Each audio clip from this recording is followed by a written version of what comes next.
Hello, YouTube. Well, it's been kind of chilly here in southwest Wisconsin the last couple days. Well below zero at night and up into the single digits during the daytime. But it's crept up into the 20s today, so I'm here in the barn doing a little work on the 170. We've got the pellet stove fired up, so it's not too bad in here. As the day wears on, it'll get warmer. And I've got the sheet metal off the 170, getting ready to pull the engine, put new main seals in it. It has gone reasonably well. Now, as you might remember from the project overview video, this tractor is actually a project that someone else had not completed. And the reason I bought it, ended up with it, because I don't mind doing things like splitting it and fixing the transmission. I needed something to do this winter anyway. But the previous owner had put a lot of new parts into this. This fender isn't on, but the toolbox was new, seat is new, steering wheel is new, most of the gauges are new. New sending unit there on the fuel tank. Looks like a new battery, all new battery cables. The voltage regulator is new. He had put a new manifold and stud kit on it here. The front hubs, wheels, and tires are new. Move around to this side, and the throttle cable here is new. Starter is new. The starter solenoid is new. So I ended up with a lot of new parts already installed on this tractor.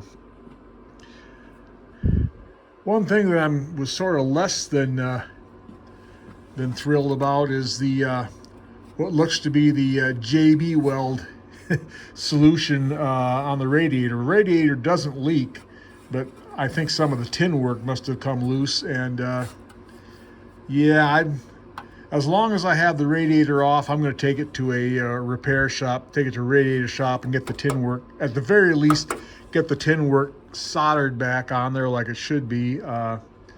And we'll have the radiator boiled out and whatever else it needs, because I plan on using this thing quite a bit. So I don't want to be messing around with radiator problems.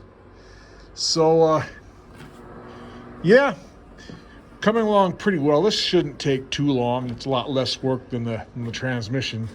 One other thing I need to look at, I don't know, I saw this before I brought the tractor in here, but I don't know if you can see the where the tie rod ends bolt onto the front end. I don't think it's supposed to do that. Moves up and down, so I'll figure out what's wrong with that.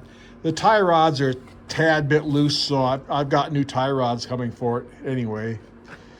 So yeah, coming along pretty good. We're just kind of puttering around in the barn here. So it's about noon, so I'm going to go in and have lunch, and who knows? We might have the engine out of this thing today if I stick around here in the shop long enough.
All right, I've got everything off the front of the tractor except the engine. But it's about 5 o'clock now, and my back is telling me it's time to head into the house for the day. So I'll get back out here tomorrow morning and we'll pull the engine out and get her flipped upside down, and then we'll be about as far as we can go for a while. Okay, it's the next morning, and right now I'm ready to pull the engine off. Did find a couple of things. The thermostat housing is in pretty rough shape, pretty corroded. I'm pretty sure I have another one around here somewhere. Don't know where offhand. I'll have to search for it. Unfortunately, I tried to take this off and I twisted off one of these bolts, so I'll take this up to the shop and use the torch and heat it, see if I can get the other bolts out without breaking them. And you probably can't see in there, but the thermostat is open, which means it's bad. The tractor isn't going to heat up that way, so I need to put a new thermostat in it anyway. And I got the front pulley, the front balancer off, and I did find an old wound here. I don't know, I'm guessing someone at some time used the wrong puller, used a jaw type puller to try and pull this off. You know, once you pull that set screw out, these things don't pull off hard anyway, but that's much too thin to use a jaw type puller on. You need to use like a regular automotive harmonic balancer puller. Grab it on those threads. That's what I did. It came right off. But anyway, I'll get you set up here and we'll get the engine pulled off this thing.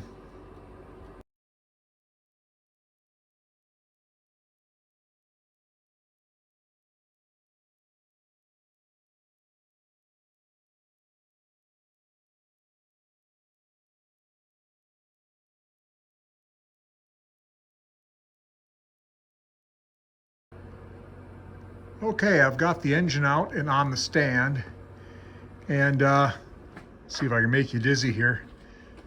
The clutch, pressure plate, and flywheel, except for being thoroughly oil soaked, look really good. So, and the guy that I bought this tractor from said that when he got it, he had been told that it had a clutch put in it not terribly long ago, and I think that's probably so.